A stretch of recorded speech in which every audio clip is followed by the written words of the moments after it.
All right, we're here with the Yellow Jacket swimmers after wrapping up a dual meet here with John Carroll at home. Final score on the ladies' side, John Carroll 135, BW 102. And the men's side, John Carroll 192, Baldwin Wallace 46. We've got head coach Laura Demaline in the middle. To coach's left is Michael Morsch, and to coach's right, Ellie Clymer.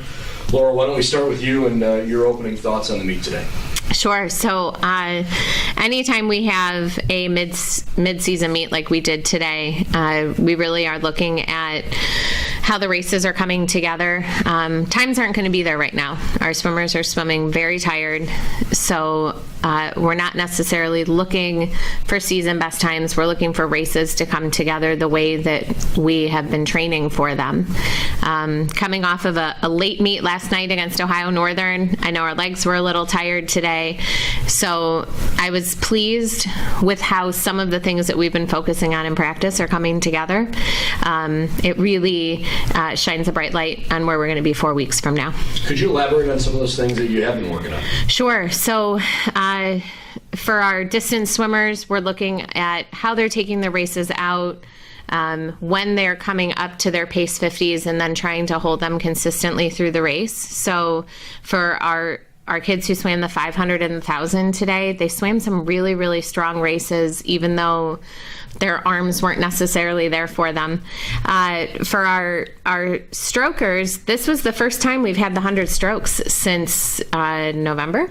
Yeah, a couple. We had them at our invite, and then we've had 3 dual meets in a row with 200s of the stroke, and so it was really nice to see where they were in their first 25 and trying to close that last 50.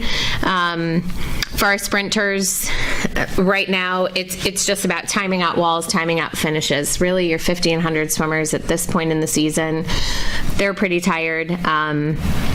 And so we're looking for the little things to come together for them. Sure. Michael, looks like you took third today in the 100 back and time of 57:13. Yesterday, it sounds like you swam well at Ohio Northern, 200-yard back, a win of 2:05.16, and you took third in the 200 IM at 2:06.75. Not necessarily specifically those races, but can you walk me through some of the things that you've been working on this year and how you feel you've progressed? Well, I've definitely been focusing a lot more on like my underwaters and working my race from like the very start. I've also been working on a lot of pace from the very jump, so trying to get it going at a good pace throughout the entire 200 or 100. And yeah, underwaters and flip turns have been the biggest thing that I think the sprinters and the strokers have been working on to get their technique up for this point in the season. Ellie, today a really good day for you diving. A season best in the 1 meter 5 dives, a career best in the 1 meter 6 dives. What was it about today that you felt like you really had some good momentum going? I think it really helped. We started the meet off with diving, so I came on with fresh legs. Didn't have to worry about the relay right before. But I've been working on really just getting up off the board, getting more air, and perfecting the dives that I already have in practice. And today I got to do all 11, which was nice because usually I'm only able to do 6. So it felt really good to come out and get some season bests. Coach, as you look forward here now, you're about a month away from the OAC meet, right? And you've got a chance to swim next weekend. You've still got one more meet in the conference.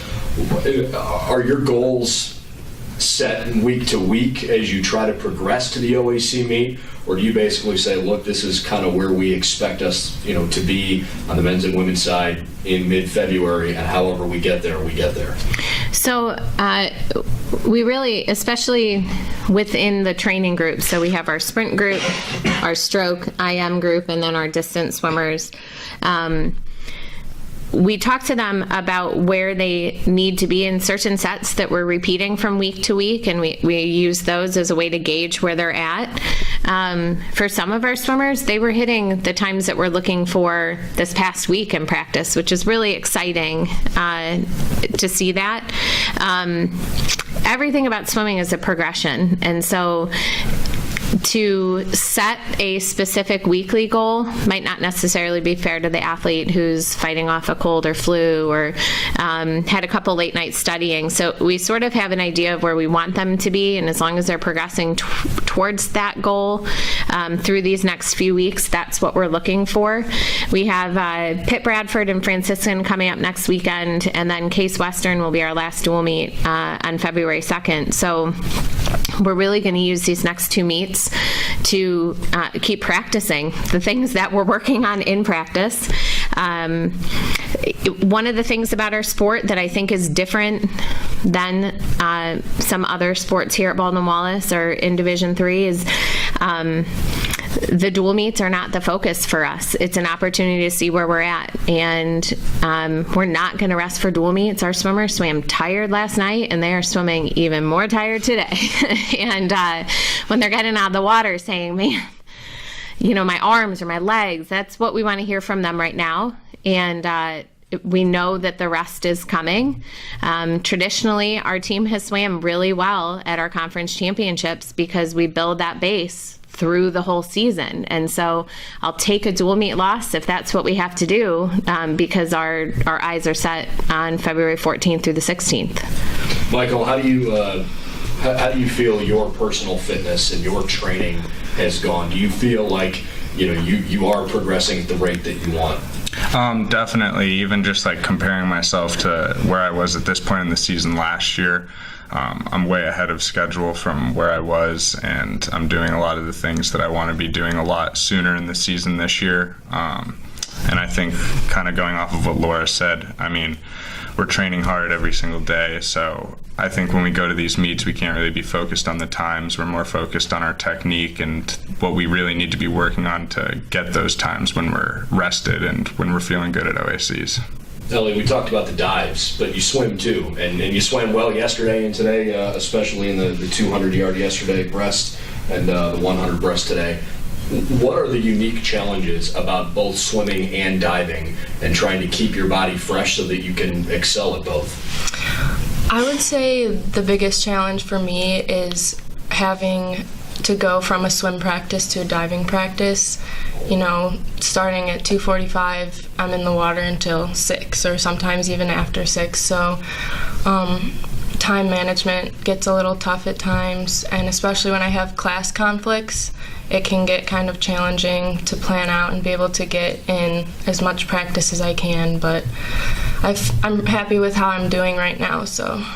Good. Coach, as you look forward to the OAC meet, I'm sure we'll visit with you before to kind of do a preview of the OAC championships, but are there things that you see right now on both the women's and the men's side? Are there things about these teams that lead you to believe, okay, we are on the cusp of having another good conference meet? Sort of piggybacking off of what Michael just said, some of the things that we're seeing from them early in the season, our mid-season invite up at the Diamond City Invite in November, our training trip in December. I'm seeing things from our swimmers and from our divers that we typically are hoping to see at that last dual meet, and a lot of it was happening a month early, 2-3 weeks early. The way they've been training in practice, this team is training faster than any of my swimmers at Baldwin Wallace ever have.